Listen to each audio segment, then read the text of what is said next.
आज्ञा चक्र। आज्ञा चक्र में यही ब्रह्म सगुण हो कि ब्रह्मा विष्णु महेश राम कृष्ण दुर्गा जिनकी भी हम पूजा करते हैं, जिनके शरीर है, वो आज्ञा चक्र में यहाँ दिखाते हैं। शरीर बिना शरीर वाला यहाँ बैठा। अब जोशी योगी ने अपनी चढ़ाई श्वास, एक श्वास चढ़ाई तो एक चक्र, दो चक्र, तीन चक्र, चार चक्र, पांच चक्र, यहाँ आज्ञा चक्र में आके उसने ईश्वर के दर्शन किया और एक झटका लगा दिया तो जहां पड़े ब्रह्म के ऊपर शक्ति खड़ी हो। जैसे कि आप चित्र में देखते हैं कि नीचे शंकर पड़े हैं और ऊपर महाकाली नृत्य कर रहे हैं, वो वही है। कथा अलग बात है कि वो लड़ाई और बढ़ाई, वो अलग बात है, पर वो चित्र ये है कि महाकाली रूप शक्ति को उठा के योगी ने, भगत ने 6 चक्रों को पार करके और ला करके शक्ति और ब्रह्म को मिला दिया। ये यहाँ मुक्ति हो। और जब तक वो नागिन वो शक्ति इन 6 चक्रों को चढ़ के यहाँ तक न आएगी, तब तक हम जीते मरते रहेंगे। हाँ, ये बात जरूर है कि वो नागिन जितने चक्र चढ़ेगी, जीते जी आपको सिद्धि मिल जाएगी, धन मिल जाएगा, सारी कीर्ति मिल जाएगी, उसको मिलता जाएगा जितने चक्रों में आएगी। यहाँ आके तो वो ईश्वर के समान हो जाता है अनाहत चक्र में, कि यहाँ जीवात्मा को अपना स्वरूप दिखाने लगता है। अब ये योग बताया भक्त सुखदेव जी ने राजा परीक्षित को, कहा अगर तुमको इसी वक्त 7 दिन भी नहीं जीना, इसी वक्त तुमको मृत्यु की रूप गया है, कोई योगी नहीं रहना मुझको इस संसार में, तो वो ये यहाँ आकर के और ईश्वर से मिलके और एक झटका मार के यहाँ ब्रह्मांड फोड़ के वो तत्काल ब्रह्मांड फोड़ के तत्काल वैकुंठ चला जाता है। अब ये ब्रह्मांड कोई नहीं फोड़ पाता, एक योगी ही फोड़ के गया। तो कहा जब योग करेंगे तभी ब्रह्मांड फूटेगा। कहा नहीं, राम राम से भी, राम राम से भी, सीताराम से भी, राधा कृष्ण से भी, भगवान की पूजा से भी, किसी भी प्रकार के अपने धर्म के पालन करते करते हमको आखिरी में तो वही ज्ञान है ना। हम चाहे जो धर्म का पालन करें, जिस दिन हमारा चित्त ढल गया उस दिन हमको वो सनातन ईश्वर के दर्शन होगी, उसी को मुक्ति कहते, उसी को। अब इस परम ज्ञान को ना जान करके अब उसमें कोई कोई योगी सोचता है कि मैं सीधे सीधे न जाऊं वैकुंठ, स्वर्ग में कुछ दिन रहे, तो इसी शरीर से वो स्वर्ग में चला जाता है योग के कारण, और कुछ दिन स्वर्ग में रह के फिर आगे बढ़ता है, ब्रह्मलोक तक निवास करके फिर आगे बढ़ता है। इसको क्रम मुक्ति कहते हैं। क्रम मुक्ति, 2 मुक्ति है, एक सत्य मुक्ति और एक क्रम मुक्ति। सत्य मुक्ति का मतलब तत्काल, हमको उठ गया है संसार, अपने प्राण चढ़ाया ब्रह्मांड को के तत्काल 2 मिनट में चले, ये सत्य मुक्ति। और क्रम मुक्ति में वो योगी अपने प्राणों को चढ़ा के स्वर्ग के सुख भोगता हुआ और इसके बाद वैकुंठ जाता है, वो क्रम मुक्ति है।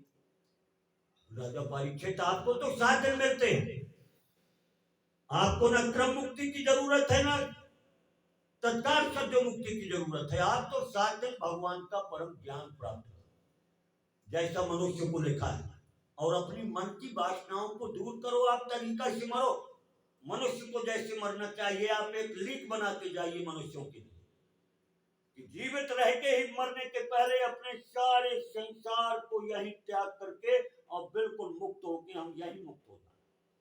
ये थोड़ी जब मरेंगे तभी मुक्त होंगे। अभी तो भाई हम मनुष्य हैं, मनुष्य योनि में आए हैं, तो पहला धर्म है कि मनुष्य बन के दिखाओ। मनुष्य ऊंची चीज है। मनुष्य तो राजा मनु है जो अभी कर्दम ऋषि के पास आए थे। उस मनुष्य मनुष्यों की संज्ञा उत्पन्न हुई और मनुष्य सबसे बाद में उत्पन्न हुए।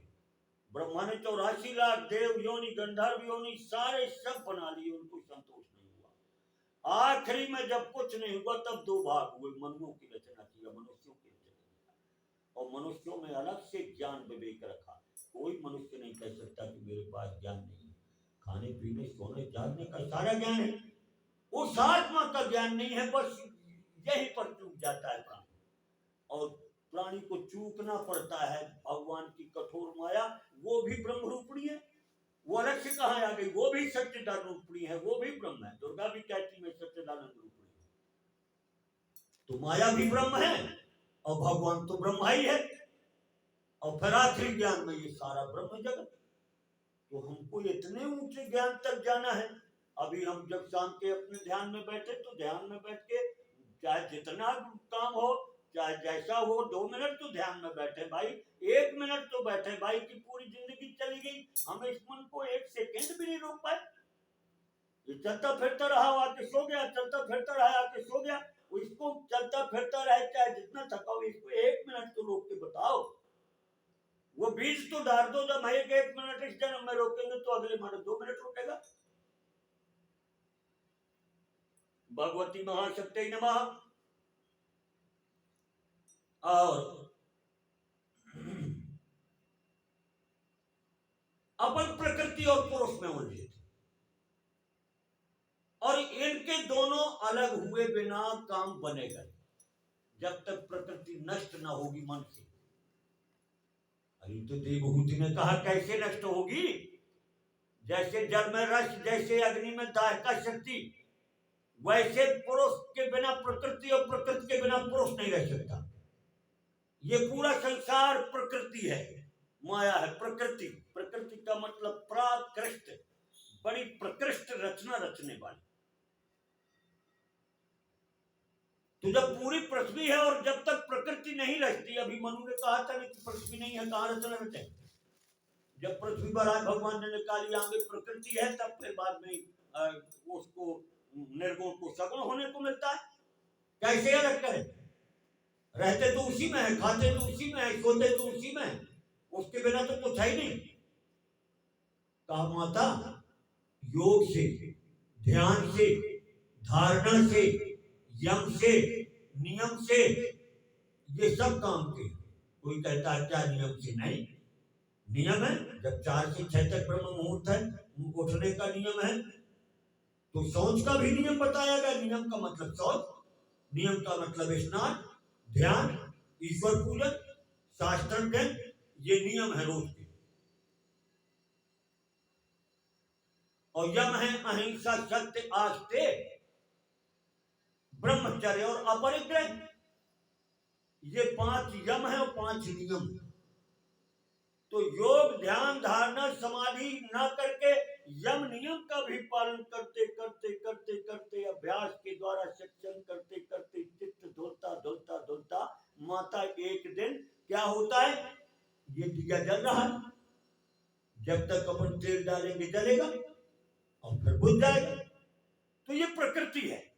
इसमें जब तेल न पड़ेगा, काम, क्रोध, लोभ, मद, मोह, ईर्ष्या, दाय, दुनिया का ये तेल ईंधन न पड़ेगा, तो ये अपने आप जलते जलते जलते जलते शांत हो जाएगी। ये अपने आप शांत हो जाएगी। मन, बुद्धि, चित्त, अहंकार जो भी प्रकृति का बना है वो अपने आप शांत हो जाएगी। कोई कोई कहते क्या होता है नहाने से, क्या होता है धोने से, क्या होता है चलने से, क्या होता है पूजा से?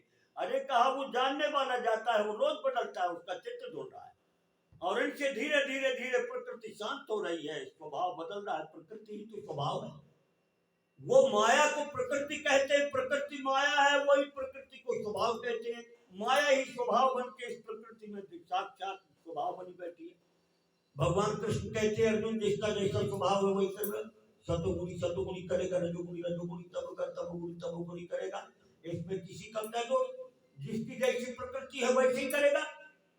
इसलिए अर्जुन संसार का देखना बंद कर, अपने को दो कि युद्ध कर, युद्ध में विजय प्राप्त कर आगे। ये महाभारत रूपी, ये संसार रूपी, इसमें तो विजय प्रकट रहा। तो संसार में हमको विजय से मतलब नहीं है। विजय तो सिकंदर भी कराया था, और जाते जाते जाते अपने घर नहीं पहुंच पाया और रास्ता में मर गया। तो उस विजय से मतलब नहीं है, इस विजय से। ये है विश्व विजय। इस शरीर के 10 इंद्रिय और मन, सूक्ष्म शरीर को ये तो मर ही जाएगा, जला दिया जाएगा। यमराज इसको पकड़ के ले जाएंगे, और इसमें यह है कि ये जहां जाएगा वहां शरीर धारण कर लेगा, सूक्ष्म शरीर। अब मृत्यु के पहले ज्ञानी विज्ञानी अपने सूक्ष्म शरीर को जला देते हैं, चाहे योग से हो, चाहे नियम से हो, चाहे यम से हो, चाहे जप से हो, चाहे तप से हो। ये सूक्ष्म शरीर को मन से 10 इंद्रियों को जला देते।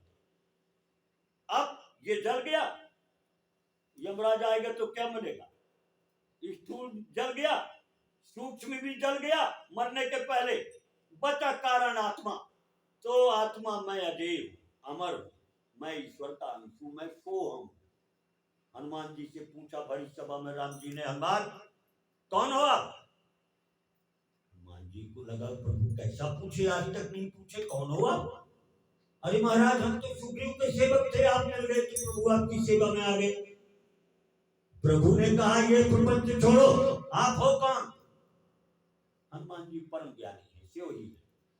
उनने तत्काल राम जी से कहा प्रभु सो हम, जो आप हैं सो मैं हूं, बस मैं नर हूं आप नारायण हो, इतना फर्क है। अब उसका पता लगाने को ये प्रपंच फैला दिया गया, परीक्षा दे दी गई कि अब जीत के बताओ।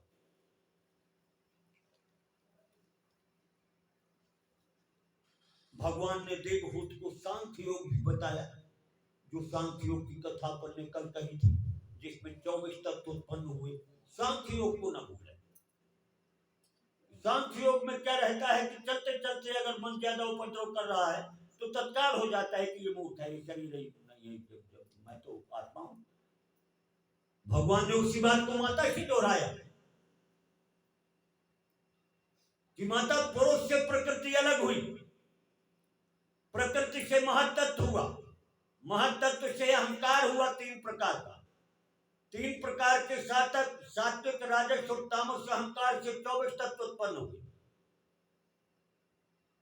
रूप रस शब्द स्पर्श गंध 5 तन्मात्रा, पृथ्वी जल तेज वायु आकाश 5, ये तत्व 10 हो गए। 10 इंद्रियां 20, मन बुद्धि चित्त और अहंकार 24 तत्व। कुछ लोग और जोड़ते हैं 25 में प्रकृति तत्व जोड़ देते हैं, 25 में प्रकृति। कुछ लोग और जोड़ देते हैं 26 में जीव प्रकृति जोड़ देते हैं। सब ये भगवान की प्रकृति है। तो आप कौन हो? जब ये पूरी भगवान की प्रकृति है, जीवात्मा को भी कह दिया वो भी भगवान की प्रकृति अंश है, फिर आप कौन हो? इसमें 3.5 लाख बाल हैं, 7.5 लाख रोमे हैं, इसमें 350 हड्डी हैं, इसमें वात पित्त कफ मलमूत्र जितनी मात्रा में है वो भी गरुड़ पुराण में लिखा है कि इतना रह ही करेगा। एक एक अंग की गिनती हो गई, फिर आप कौन हो? जब योगी जानता है ये सब बारी बात तो देखा, जब ये समझाती कि ये समझा कि मैं कुछ हूं नहीं, हूं ही नहीं, मैं कुछ हूं ही नहीं। जब समझ आई तो ये समझा कि मैं कुछ ही हूं ही नहीं। शून्य में बात रुक गई, जाके विलीन हो गई बात। वहां तक की यात्रा होनी। और इतना ज्ञान समझा करके भगवान कपिल अपने आश्रम चले गए। आश्रम कहां? समुद्र के तट, वहां समुद्र इंतजार कर रहे थे। पूजा किया, भगवान पाताल की श्रेणी में नीचे समुद्र में बैठ कर तपस्या कर लोग के कल्याण के लिए। और माता भगवान कपिल के बताए अनुसार यम नियमों को ग्रहण करती हुई धीरे धीरे धीरे भगवान की मां थी, साक्षात देवी है। तपस्या करते करते करते एक दिन एक जैसे सर्प केतु को छोड़ देता है, ऐसे उन्होंने अपने शरीर को छोड़ दिया और वो शरीर गिर गया, वो चली गई वैकुंठ। शरीर गिर गया और उन्हीं के शरीर से एक नदी बह गई। जिस गांव में उनकी मृत्यु हुई, जहां भी हो, वहां उसको सिद्ध क्षेत्र कहते हैं, सिद्धपुर कहते हैं। अब वो नगर जहां हो हिमालय में ही होगा कहीं। माता देवहूति कपिल का प्रसंग पूर्ण हुआ। अब महाराज मनु की 2 कन्याएं और थी, आकुति और प्रसूति। आकुति का विवाह किया रुचि प्रजापति के साथ, इस शर्त में विवाह किया कि अगर लड़का होगा तो हम ले लेंगे, लड़की होगी तो तुम ले। तो रुचि और आकुति से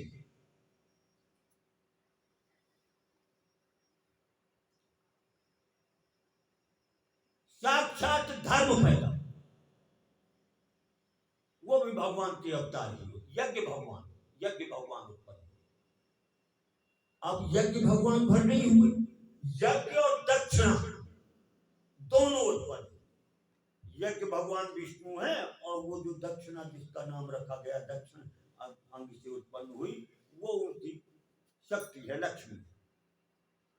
दक्षिणा को ले लिया रुचि प्रजापति ने और यज्ञ भगवान को ले लिया मनु।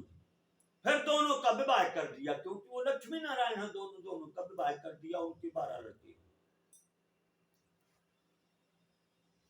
प्रसूति प्रसूति ब्याही गई दक्ष प्रजापति। तो दक्ष प्रजापति की 16 कन्या हुई। 16 कन्या में उनने 10 दिया धर्म,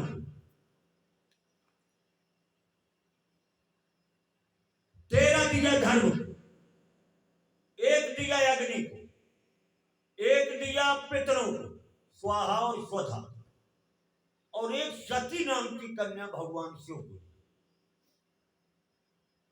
तो ये हो गए राजा मनु की कन्याओं का वर्णन।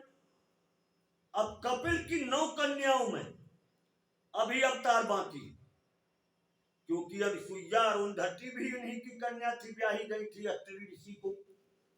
अब अत्रि ऋषि से जब भगवान ने कहा, ब्रह्मा जी ने, कि पुत्र तुम भी अब तो गृहस्थ हो गए, विवाह हो गया, अब सृष्टि रच और संतान उत्पन्न करो।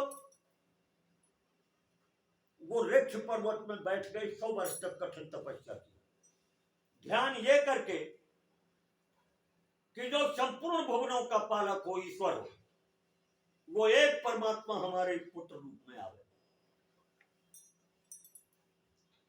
तीनों देवता पहुंच गए, ब्रह्मा विष्णु महेश। अत्रि महाराज ने कहा कि हम तो एक का ध्यान कर रहे थे, आप 3 क्यों आए? कहा हम तीनों एक ही, जो आप ध्यान कर रहे हो तीनों एक ही। ब्रह्मा विष्णु महेश में भेद न करें भाई, ओम है, ओम ब्रह्म है, एकाक्षर ब्रह्म, और उसमें आ उ और मा 3 अक्षरों से ओम बना। तो आ हो गए ब्रह्मा जी, उ हो गए विष्णु भगवान, मा हो गया शंकर जी, और ऊपर जो चंद्र बिंदी लगी है वो दुर्गा। दुर्गा सबसे ऊपर है, बिना दुर्गा की पूजा के कल्याण भी नहीं। तो ये सब एक ही, अलग अलग भले पूजा की जाए, आखिरी में जब ज्ञान होगा तब एक में जाए। तीनों आ गए, उन तीनों ने कहा कि हम आपके पुत्र रूप में आएंगे, तीनों, और चले गए। धर्मपत्नी अनसुईया जी बड़ी पतिव्रता थी। स्त्री धर्म में पतिव्रत धर्म वो भगवान ही है साक्षात, क्योंकि कई पतिव्रताओं के बगल में भगवान खड़े रहे हो, पति की सेवा में जब सेवा कर लोगी तब खड़े रहो। नारद जी आए और कुछ देर रह के माता का रहन सहन लीला देख करके वो चले गए लक्ष्मी जी के यहाँ। लक्ष्मी जी कहा, नारद कहां से आ रहे हो? लड्डू खा लो एक ठो। लड्डू खाया, कहा ये लड्डू अनसुईया के लड्डू बराबर मीठा नहीं। कहा क्यों? कहा अनसुईया से ज्यादा पतिव्रता तीनों लोक में कोई नहीं। कहा हम भी। कहा हाँ आप। चली गई, नारद जी चले गए, ब्रह्मा जी के पास पहुंचे, वहां यही बात कही। पार्वती जी के पास पहुंचे, वहां यही बात कह दी कि नहीं, पतिव्रता तो अनसुईया जी, आप लोग परीक्षा लेके देखें। अब तीनों देवियां परीक्षा को तैयार हो गई। जब शाम के ब्रह्मा विष्णु महेश अपने आसनों पर आए, तब तीनों ने प्रार्थना किया, प्रभु आखिर सत्यव्रत की परीक्षा लेके देखिए, हमसे ज्यादा बड़ाई मिल रही है। तीनों देवता परीक्षा लेने को चले आए और साधु बन के भिक्षा मांगने लगे। माता जब भिक्षा लेके पहुंची तब साधु मुकर गए, कहा भिक्षा नहीं ले। क्यों?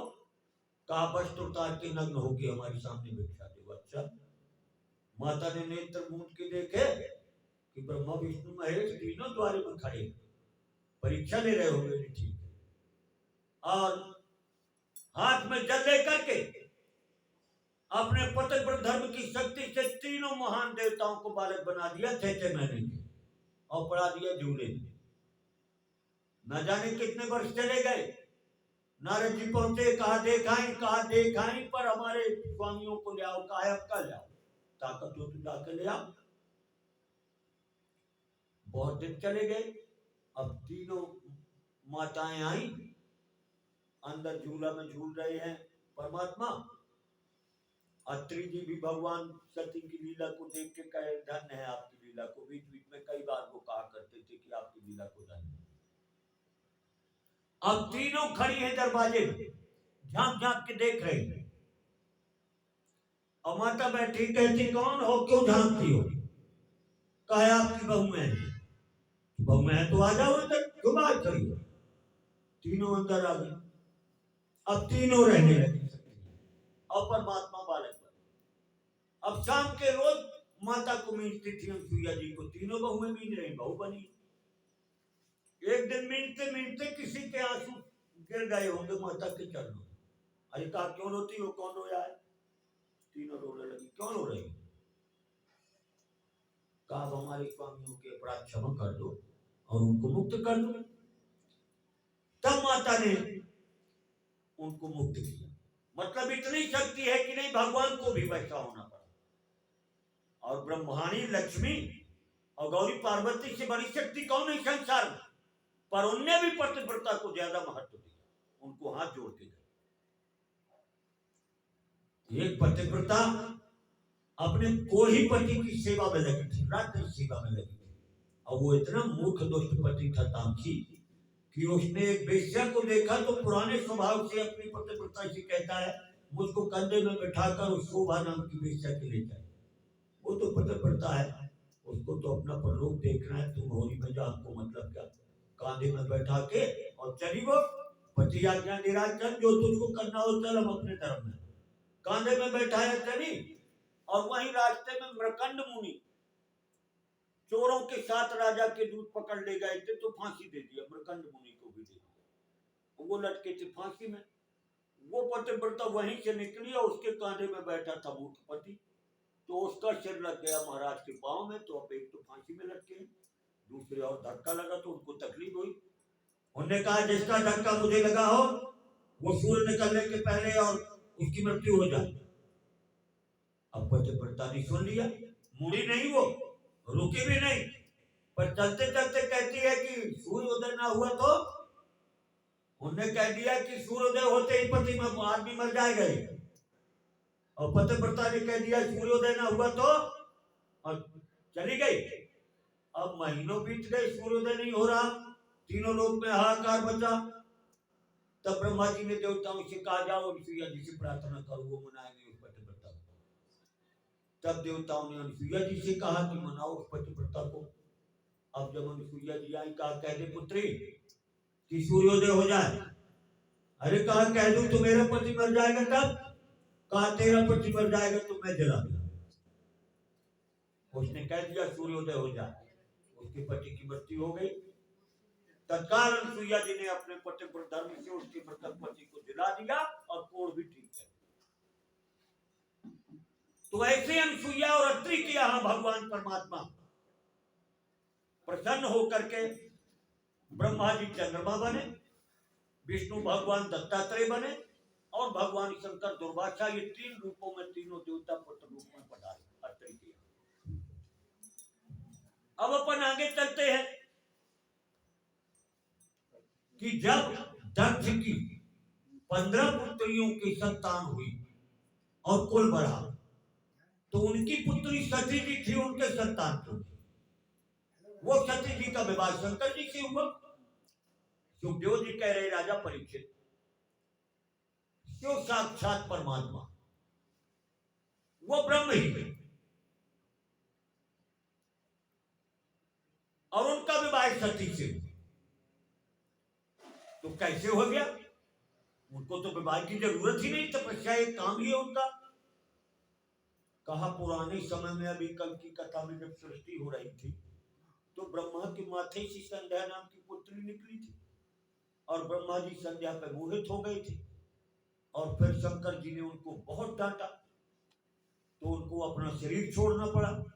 वो बात उनको भूली नहीं। एक दिन अपने लड़कों से, पुत्रों से, जो ब्रह्मलोक में महान धुरंधर पुत्र उनके मरीचि इत्यादि, उनसे कहा पुत्रों मुझको शंकर ने बहुत खराब डांटा था, ठीक है मैंने गलती किया था, पर वो बात मुझको भूल नहीं रही, क्या करें? कहा कोई उपाय करो कि सोची भी विवाह कर दे। वो स्वतंत्र है तो उनको दुख सुख हानि लाभ जीवन मरण किसी का नहीं। एक बार स्त्री को बगल में बैठा तो लें, जैसा अपमान उन्होंने मेरा किया है ना वैसा उनका भी होगा। माया है वो कहीं ना कहीं रचना होगी। 10 पुत्रों ने कहा महाराज हमारी ताकत नहीं है, क्या करेंगे हम। सबने मिलकर कामदेव को कहा, कामदेव जाओ तुम थोड़ी उनके हृदय में मोह उत्पन्न करो।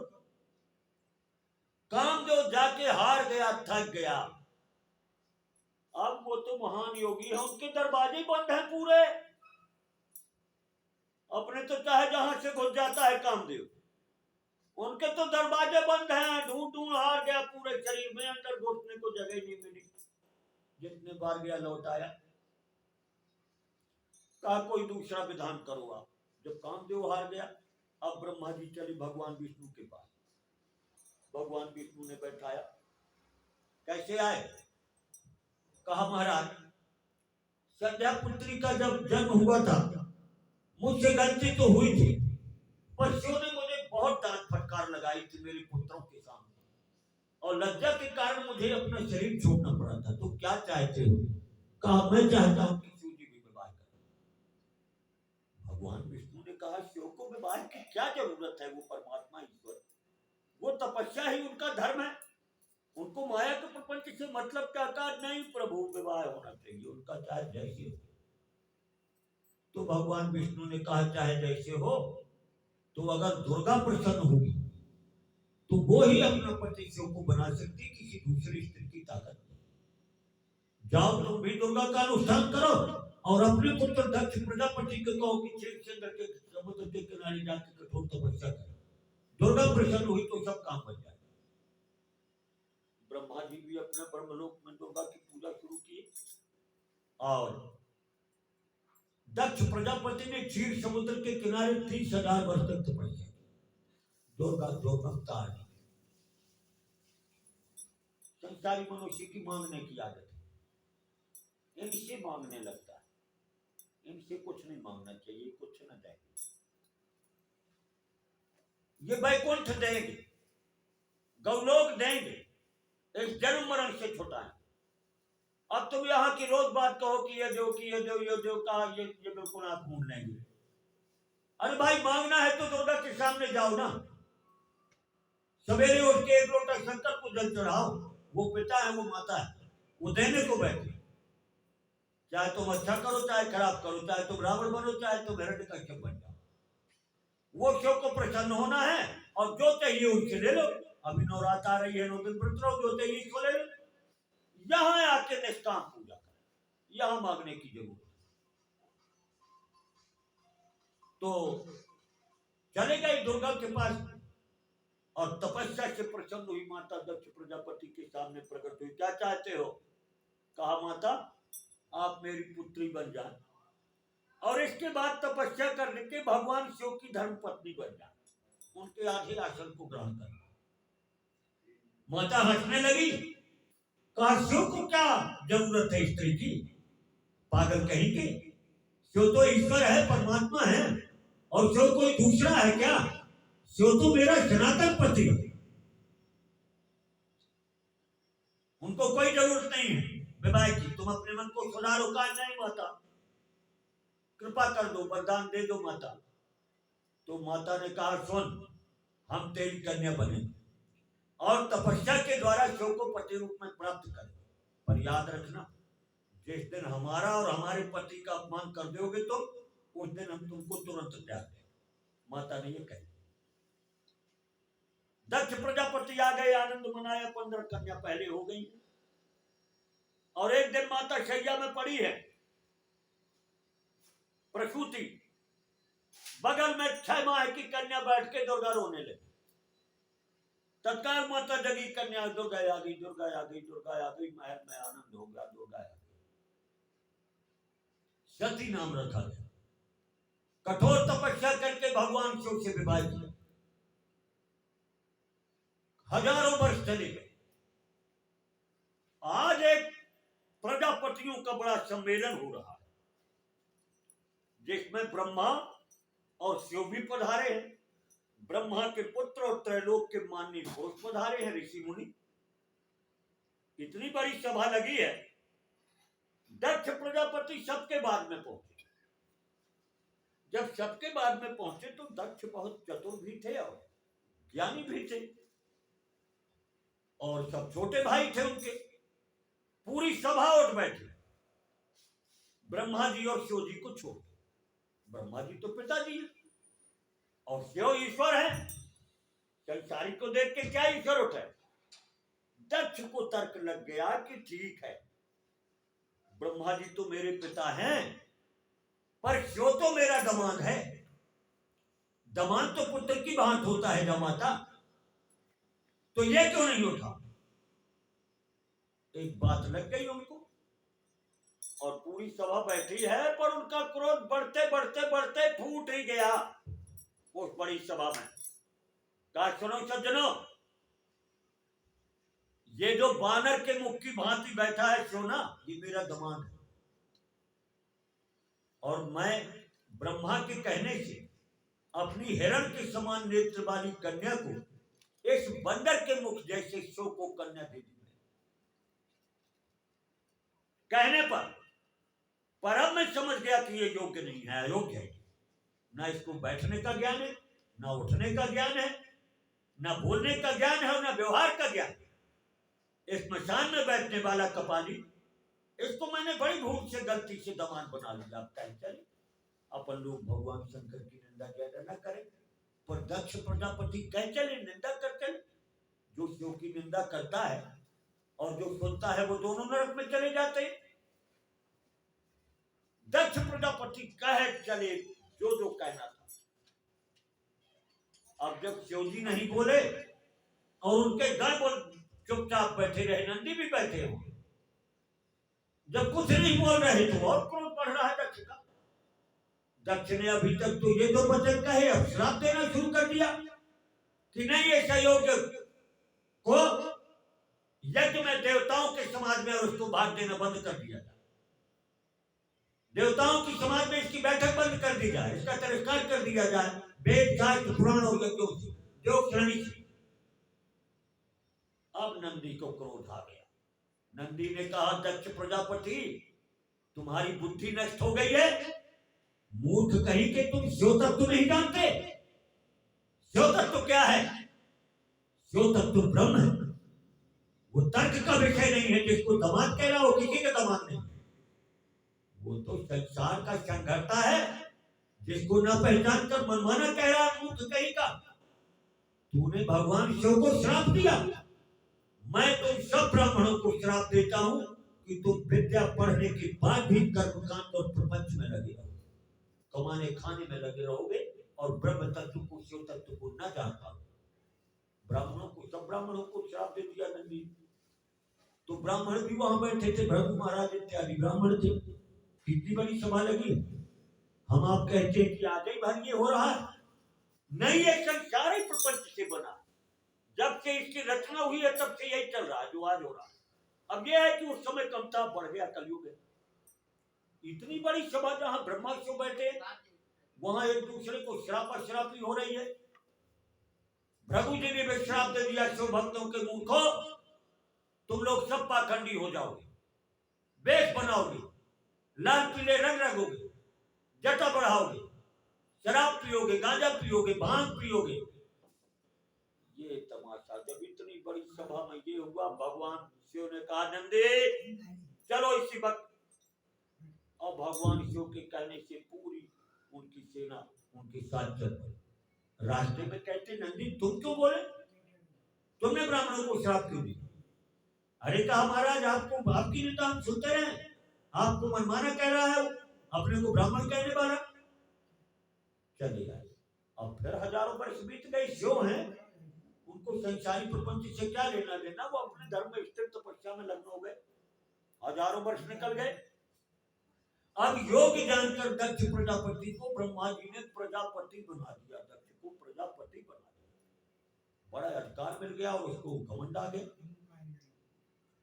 उस अहंकार में उसने बृहस्पति 100 नाम का यज्ञ किया, बड़ा कीमती यज्ञ किया, और पूरी त्रैलोक्य से सवार ऋषि मुनि और श्रेष्ठ लोगों को बुलाया, शिव को छोड़ दिया, शिव का नाम नहीं लिया। जब यहाँ यज्ञ प्रारंभ हो गया तो देवी देवता सिद्ध ऋषि मुनि आकाश मार्ग से जाते सती जी कैलाश के पर्वत में देख रही है कि एक तरफ से लाइन लगी है, जा कहाँ रही है। उसी समय चंद्रमा अपनी रोहिणी पत्नी से बात करके वो विमान में बैठ रहे हैं।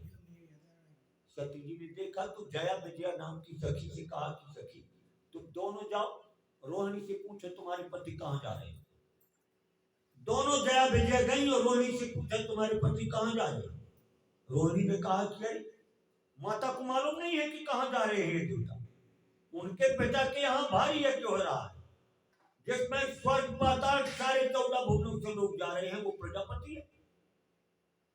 जया विजया ने आके बताया और माता के हृदय में प्रश्न उत्पन्न हो गया। वो गई भगवान शिव के पास, कहा प्रभु मेरे पिता की यहाँ यज्ञ है, आप जाने का नाम क्यों नहीं ले रहे, आपको जानकारी क्यों नहीं, आपने हमें क्यों नहीं बताया, क्या वहां न जाना चाहिए। भगवान शिव ने कहा नहीं वहां नहीं जाना। क्यों भाई, कहा हमको बुलाया नहीं। तो सती जी ने कहा ठीक है, माता पिता भाई बंधु के यहाँ अगर कुछ काम हो और किसी कारणवश न आए हो तो क्या अपने से जाने में नुकसान होगा, न जाना चाहिए अपने से, कहीं चले जाना चाहिए अपने से। पर जहां विरोध मान तहां कोई तहां गए कल्याण, जहां कोई विरोध ही माने तो वहां क्यों जाए, वहां कल्याण न हो। भगवान ने बहुत समझाया पर सती जी ना माने। सती जी ने कहा नहीं प्रभु आप न जाओगे तो मुझको तो जाना चाहिए, मेरी और बहनें आई होंगी। और कुछ दूर चली भी गई, फिर कुछ सोच के आई, कहा प्रभु मुझको तो जाने चाहिए ना, मैं तो जाती हूँ। थोड़ी दूर गई फिर लौट आई, कहा अब मैं चली जाऊंगी। भगवान आंख मूंदे, जब उनने देख लिया कि अब जाने वाली है तो नंदी को कहा नंदी 60,000 गण देवी के साथ भेज और दिव्य रथ में तुम रखवारी करके जाओ। माता रथ में बैठी, 60,000 गण साथ में हुए और जब यज्ञशाला पहुंची सती जी, वो सीधे रथ से उतर के यज्ञशाला में चली गई अंदर। ये यज्ञशाला के देवताओं के चिन्ह बने, इन चिन्हों में शिव का कहीं चिन्ह नहीं, उनका आवाहन कहीं नहीं हुआ था, उनकी पूजा कहीं नहीं हुई थी। और माता सती जी ने पिता से प्रश्न किया, पिताजी यहां शिव का भाग क्यों नहीं, शिव को आमंत्रण क्यों नहीं दिया गया। दक्ष प्रजापति ने कहा शिव अयोग्य है, शिव भूतपति, शिव एक स्मशानवासी, कपाल धारण करता है, वो हमारे यज्ञ के योग्य नहीं। तुम्हारा विवाह मैंने देवताओं के और ब्रह्मा के कहने से कर दिया था, तुमको भी रहना हो तो रहो और नहीं तुम भी चली जाओ। जब देवी से इतना कहा तो देवी ने तो पहले ही कह दिया था कि जिस दिन मेरा अपमान और मेरे पति का अपमान करोगे उस दिन मैं तुमको छोड़ दूंगा। और देवी क्रोध में भड़क उठी, कहा मंद बुद्धि दक्ष, कभी कभी शिव मुझे दाक्षायणी कह के पुकारते हैं। दाक्षायणी यहाँ आना, दाक्षायणी दक्ष की पुत्री। अब जब मुझे दाक्षायणी कह के बुलाएंगे, ये दक्ष से उत्पन्न हुआ शरीर जाएगा, ये तुमसे उत्पन्न हुए शरीर को मैं इसी वक्त नष्ट कर दूंगा। तुम शिव के विरोधी हो, शिव के विरोधी को तत्काल त्याग देना चाहिए और तुम्हारे द्वारा उत्पन्न शरीर को मैं इसी वक्त त्यागती हूं, तुमको इसका परिणाम भोगना पड़ेगा। इसकी पहले दधीचि ऋषि वहां बैठे थे। दधीचि ऋषि भगवान शंकर के महान भक्त हैं। दधीचि ऋषि ने भी दक्ष को रोका था कि देखो बिना शिव के यज्ञ पूरा होगा ना तुम्हारा, तुम शिव को अभी बुलवाओ और गलती हो गई है तो ब्रह्मा जी को भेज के बुलवाओ। तो उनको भी दक्ष प्रजापति ने कह दिया ऋषि मुनियों को कि शिव के भक्त जितने हैं, शिव नहीं आए तो वो तुम लोग भी चले जाओ।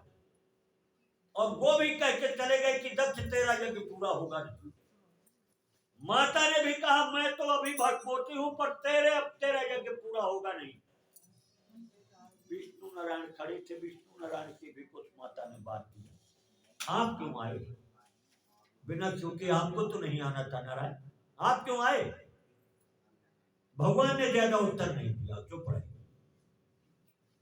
और माता बैठ करके समाधि में बैठी और उसी योग धारणा से प्राणों को खींचकर उनने अपने शरीर के अंदर ही अग्नि का ध्यान किया और शरीर भड़क उठा। अग्नि योग के द्वारा भड़क उठा, शरीर अग्नि में जलने लगा।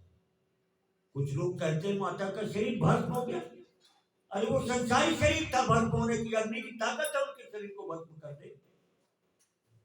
वो तो शरीर जलता रहेगा, हाहाकार मच गया। और वो 60,000 गण गए थे। 60,000 में 30,000 25,000 तो माता को जलते देखकर अपने शरीर को रोज के मर गए, क्रोध के मारे। और 30,000 टूट पड़े यज्ञशाला में। वहां भृगु मुनि बैठे थे, एक पे धुरंधर बैठे थे, शिवगणों को आक्रमण करते थे। भृगु मुनि ने स्वाहा स्वाहा किया, जल्दी जल्दी उसके रिभु नाम के लाखों देवता निकले यज्ञ कुंड से और शिव गणों को मार मार के भगा दिया। कुछ तो अपने आप मर गए, कुछ मारे गए, कुछ के हाथ पांव टूटे और कुछ भागे भागे कैलाश पहुंचे। यहां माता का शरीर बाद में जब शिव ने सुना है तो माता के शरीर को भगवान शिव कंधे में लिए पृथ्वी में पागल की बात घूमे। भगवान विष्णु से सोचते ये तो घूमते रहेंगे। तब उन्होंने अपने चक्र को चलाया भगवान माता के शरीर पर और उससे 108 माता के टुकड़े। तो ये भारतवर्ष में माता की 108 पीठ है। यहां से पाकिस्तान तक माता की पीठ है, 108 पीठ है। और यहां जो वो दौड़ के गए, ये तो थोड़ी बात की बात है। अब जब वो आए भगवान के गण और उन्हें सब बताया, भगवान शिव ने तुरंत नारद जी को स्मरण किया। नारद जी आए, पूछा क्या क्या हुआ वहां बताओ। नारद जी ने पूरी बात बताई। अब क्रोध में भड़क उठे शिव, थोड़ी सा क्रोध आया, उन्हें अपनी एक जटा उखाड़ी एक बार और चट्टान में पटक दिया। उससे वीरभद्र प्रकट हो गए। वीरभद्र ये आकाश भर गया, वीरभद्र के शरीर से सूर्य चंद्रमा तक पहुंच गया। वीरभद्र का शर हजारों भुजा वीरभद्र के महान विकराल शिव रूपी प्रत्यक्ष। शिव से कहा क्यों स्मरण किया मुझे क्यों प्रकट किया प्रभु, क्या आज्ञा है? क्या सूर्य चंद्र को तोड़ के निकल जाऊं क्या समुद्र के जल को पी जाऊं, सातों समुद्र के जल को, इस ब्रह्मांड को पकड़ के मसल दूं क्या आज्ञा? कहा आज्ञा ये है कि ब्रह्मा का पुत्र दक्ष अभिमान में आकर महान यज्ञ कर रहा है, तुम जाके उस यज्ञ को नष्ट कर दो। उसमें जितने देवी देवता ऋषि मुनि आए हो, ऐसा कोई न बचे जिसको सजा न दो, सबको दंड दो, जाके नष्ट कर देना, जो दिखाए तुमको वो कर। वीरभद्र भगवान शिव का साक्षात क्रोध रूप। जब वीरभद्र चले, हजार उनके रथ में 1000 सिंह नहीं और एक एक दिशा से पूरी 7 द्वीप पृथ्वी से भगवान के गण इकट्ठे हुए। 7 द्वीप पृथ्वी से 60,000 करोड़ सेना एकत्रित हुई। पूरी पृथ्वी के गण इकट्ठे हुए। 60,000 करोड़ सेना लेके जब वीरभद्र चले तो ये पृथ्वी झुक जाती थी, एक तरफा हो गई, दब गई। और उनके पैरों की सेना की पशुओं की उड़ी धूल से यज्ञशाला तक जब वह देखा ऊपर उठा हुआ प्रसंग, तो दक्ष घबरा गया। तो जाके विष्णु भगवान के चरणों में गिरा, कहा महाराज आप ही की ताकत से मैंने सब किया है, आप बचाओ। कहा नहीं दक्ष, तुमने गलती किया, भगवान शिव का अपमान करके तुमने गलती किया।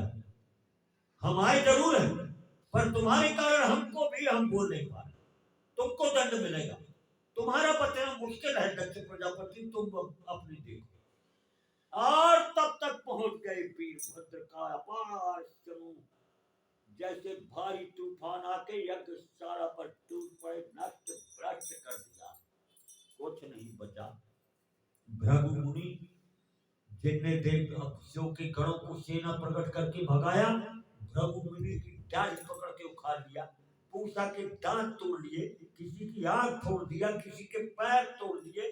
दक्ष प्रजापति को पृथ्वी में पकड़ करके छाती में वीरभद्र चढ़ बैठे और तलवार से मस्तक काटने लगे। आखिर दक्ष प्रजापति थे, मस्तक नहीं कट रहा था, वीरभद्र से नहीं कट रहा था मस्तक, तो उनने पकड़ के जैसे गीला कपड़ा नचोड़ दे, ऐसे सिर पकड़ के नचोड़ करके तोड़ करके यज्ञ में स्वाहा कर दिया। इस प्रकार पूरे यज्ञ सभा को नष्ट भ्रष्ट करके 33 कोट देवताओं को भगा के विष्णु नारायण के पास पहुंच गए। वीरभद्र कहने लगे, नारायण आप क्यों आए? अब देखिए, जब शिव पुराण होगा तब शिव जी ही सब कुछ है। ब्रह्मा विष्णु और देवी देवता हाथ जोड़े खड़े। जब ब्रह्मा पुराण होगा तब सब देवी देवता वहां खड़े। जब विष्णु पुराण होगा तब सब देवी देवता वहां खड़े। तो ब्रह्मा विष्णु महेश ये तीन का लीला संसार है, पर राम और कृष्ण ये तीनों से अलग। राम ब्रह्म व्यापक जग जान, राम ब्रह्म, उनका लोक साकेत लोक है, जिस लोक के ऊपर कोई लोक नहीं, और बगल में गौलोक है जिसमें कृष्ण। आपकी रामायण में कितने बार अवतार हुए भगवान की? तो त्रेता युग, हर युग, हर चतुर्युगी में आता है और हर त्रेता में भगवान का अवतार होगा। तो कितने राम के अवतार हो गए? कितने राम के अवतार हो गए? हनुमान जी सीता जी से एक तो कुछ चिन्हारी मांग के लिए आ रहे थे, और बीच में हनुमान जी की परीक्षा हो। हनुमान जी को यह है कि मैं लेके आ रहा हूं, लंका जला के आ रहा हूं। बीच में एक ऋषि बैठ गए, माया की कमंडल रखा है। हनुमान जी लोग गए कि जल पी लूं, महात्मा के दर्शन कर लूं। जल पीने को रोके, कहा ये अंगूठी कहां रखूं? कहा इसी में डाल दो। राम जी ने भेजी थी अंगूठी, अब वो अंगूठी उसी में डाल दी और पानी पीने गए। अब जब आए तो कहा अंगूठी का कमंडल से निकालो। कमंडल में देखा तो लाखों अंगूठी, पूरा कमंडल अंगूठी से भरा। कहा अपनी बारी निकाल। कहा इतने लोग कैसे? कहा इतने हनुमान आ गए हैं यहाँ, तुम भर अकेले नहीं आओ, इतने हनुमान आ गए हैं, इतने राम के अवतार हो गए। तो हर बार क्या ये ब्रह्म राम आते? कहा हर बार नहीं आते, हर बार विष्णु नारायण आते। राम परमात्मा कब आते हैं? जब मनु और शत्रुपा जैसे घोर भक्त मिल जाते हैं। आपकी रामायण में है कि मनु शत्रुपा तपस्या करने गए, ब्रह्मा विष्णु महेश कितने बार चक्कर लगाया उनके, और कहा कि वरदान मांग लो, वरदान मांग लो। उन्होंने ब्रह्मा विष्णु महेश से वरदान नहीं मांगा। पर जब मृतक जीवावन गिरा सुहाई, ब्रह्मा विष्णु की वाणी में वो ताकत नहीं है कि मरे को जला दे। मृतक जीवावन गिरा सुहाई, श्रवण रंध से जब हो रहा है, मानो अजब वही घर से आए। उनका शरीर बदल गया, बिल्कुल नश नश बची थी, अस्थि भर बची थी, पर जैसे उस राम ब्रह्म की वाणी आई, साकेत रूप, वैसे वो ऐसा लगा कि जैसे अभी भवन से आए हो, शरीर दुरुस्त हो गया, स्वस्थ हो गया पूरा। वो राम, वो कभी कभी आते। और पूरी रामलीला के बाद आखिरी में सीता जी तो धरती में समा जाती हैं,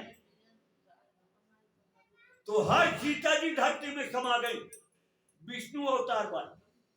पर जो साकेत लोक के ब्रह्म राम आते हैं तो वो पृथ्वी को बाण लेके खड़े हो जाते हैं, खबरदार सीता को छोड़, नहीं अब भी नष्ट कर दूंगा।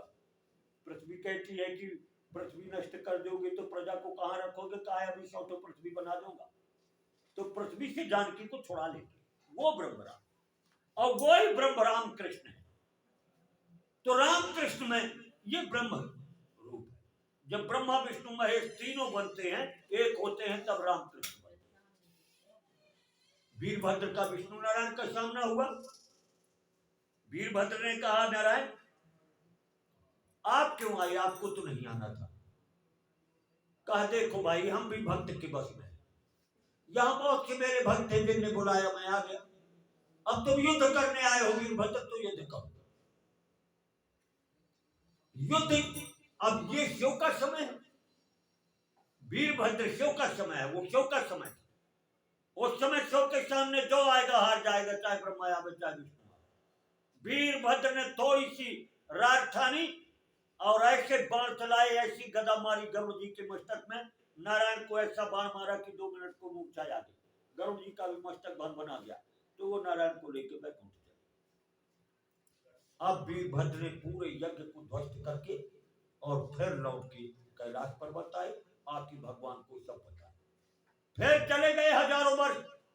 हजारों वर्ष बाद ब्रह्मा जी, तो आपको तकलीफ होगी तो ब्रह्मा जी को तकलीफ होगी, क्योंकि उनकी प्रजा है।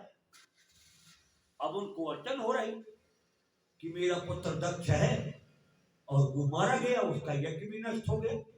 वो सारे देवताओं को लेके और कैलाश पर्वत पहुंचे, प्रार्थना किया, कहा भगवान जो हो गया सो हो गया, अब उस पर कृपा करो, चल के उसका यज्ञ पूरा करो। भगवान ने कहा, मुझे बैर विरोध से मतलब नहीं भाई, वो तो संसार को सुधारने के लिए मैंने दंड प्रक्रिया रखी है। अगर दंड ना हो, राजा का दंड ना हो, तो धर्म का पालन कैसे हो? धर्म भी दंड के दर से पालन होता, इसलिए मैंने दंड का विधान रखा है। पर मैं उसी बात को लिए नहीं बैठा। आप कहते हो तो चलो, क्यों जी उठे और चल दिए यज्ञ पूरा करो। जब वहां पहुंचे, देखा वीरभद्र का तमाशा, वहां तो कुछ नहीं बचा था। वीरभद्र ने कहा कि दक्ष का शरीर कहां है? तो आखिर दक्ष देव योनि है, ब्रह्मा के पुत्र हैं। अभी तक धड़ था, धड़ लेके धर दिया। कहा सिर को तो मैंने भगवान स्वाहा कर दिया है कुंड। भगवान सो जानते हैं कि मैं यही जानता था कि तुम यही करो। अब इसको तो जीवित करना है। ब्रह्मा जी कह रहे जीवित करो, यज्ञ पूरा कर दो। तो नंदी ने जब श्राप दिया था, कहा था दक्ष जो शिव की निंदा करता है वो बकरा बनता है। भगवान शिव ने कहा जाओ एक बकरे का मस्तक काट लो, और लाके बकरा का मस्तक जोड़ दिया। तुरंत प्राण फूंक दिए शिव हैं, और दक्ष प्रजापति उठ के खड़े हो गए। अब उनको समझ में आ गई बात की शिव क्या है। लज्जित है और बकरे का मुंह लगा है। मनुष्य के मुख में और बकरे के मुख में कितना फर्क है। यही तो कीमत है मनुष्य की, कि मनुष्य वेद पढ़ता है और 84 लाख योनि चाह कर भी कुछ नहीं कर सकते। अब फिर भी चाहता है कि प्रभु के सामने झुक जाऊं, स्तुति करूं, तो मैं करने लगा।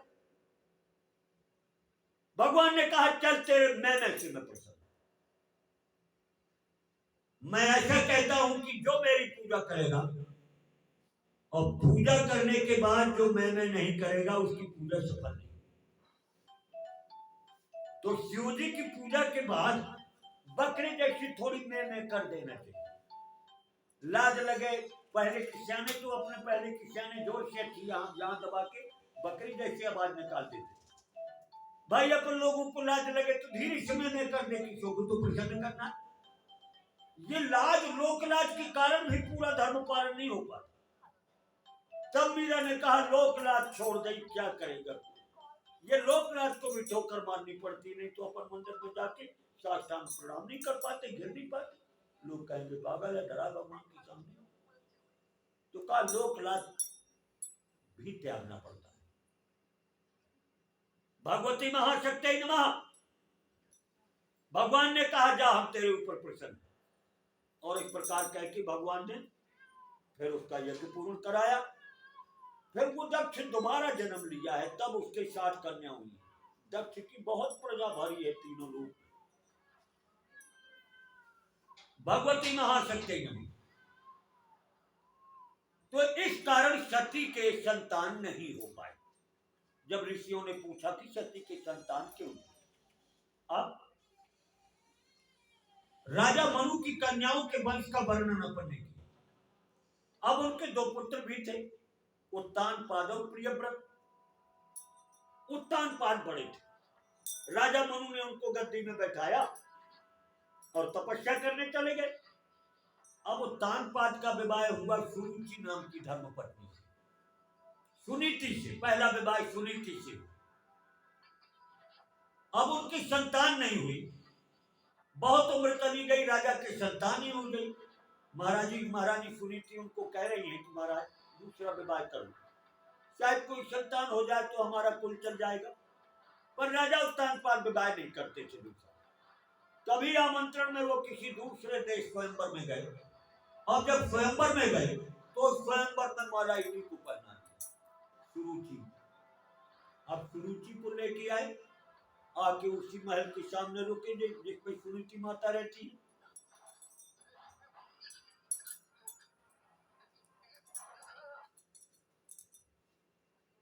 किसका भवन है, कौन रहता है इसमें? कहा है आपकी बड़ी बहन है, इसमें आप भी रहे। कहा नहीं, मैं किसी के साथ नहीं रहूं, मैं अकेले रहूं। राजा ने तत्काल उनको अलग भवन की व्यवस्था की, आते ही अलग रहने लगे। अब सुरुचि के गर्भ स्थिर हुआ। माता सुनीति वृद्धावस्था की ओर जा रही हैं। भगवान की लीला देखें, वो कहते कहते हार गई। अब जब धोखा से विवाह हो गया और छोटी रानी गर्भवती हुई, तब बड़ी रानी की गर्भवती हुई। छोटी रानी के पुत्र हुआ, उसका नाम उत्तम रखा गया, और सुनीति बड़ी रानी के पुत्र हुआ, उनका नाम ध्रुव रखा गया। दोनों पढ़ने लगे।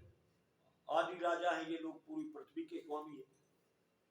5 वर्ष के हो गए। 5 वर्ष के बालक ध्रुव के पास कोई भी 5 वर्ष का बालक हो, संसारी पूर्ण ज्ञान उसी नहीं है, व्यवहार का भी ज्ञान नहीं है, माता पिता का ज्ञान है। और खेलते खेलते जाके सिंहासन पर बैठे पिता उत्तानपाद की गोद में चढ़ने लगे। सुरुचि ने तत्काल रोक दिया, रुक जा ध्रुव, तू उस गोद के योग्य नहीं। क्यों? तूने मेरे गर्भ से जन्म नहीं लिया। जा तू भगवान नारायण की उपासना कर। जब प्रसन्न हो तो वरदान मांगना कि मैं माता सुरुचि के गर्भ से उत्पन्न हूं। जब मेरे गर्भ से उत्पन्न होगा तब तू राजा की गोद में बैठेगा, सिंहासन में बैठेगा। जाया 5 वर्ष के बालक रोते रोते रोते माता सुनीति के पास पहुंचे।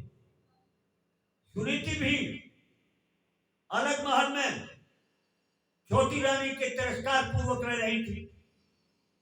बालक रो रो के बताया। माता ने कहा, पुत्र दुखी मत हो, ठीक तो कहा तेरी मां कि भगवान की उपासना कर, वो ही आशा देंगे तुझे। तुम्हारे बाबा जो मनु है, मनु महाराज ने भगवान की उपासना की थी, तब उन्हें पूरी पृथ्वी का राज मिला था। तुम भी जाओ बेटे। 5 वर्ष के बालक को कौन माता कह देगी कि चला जा जंगल में, जिससे कुछ नहीं बनता, पढ़ा न लिखा न खाना न पीना, कहा चला जा जंगल में।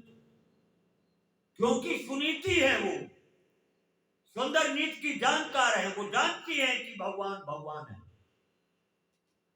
जो गर्भ में पालन करता है वो जंगल में भी पालन करेगा। और भगवान के आश्रय कहा, जा पुत्र तू भगवान की उपासना कर। उनकी उपासना से बड़े बड़े लोगों ने बड़ा बड़ा आसन पाया। और दृढ़ भक्ति, ध्रुव के हृदय में दृढ़ भक्ति हुई, दृढ़ भक्ति नहीं जाना। और गए तो नारद जी मिल गए। नारद जी मिल जाना मतलब भगवान मिल गए। नारद जी ने कहा, बालक कहां जा रहा है? कथा बताई अपनी। कहा, मैं जा रहा हूं तपस्या करने।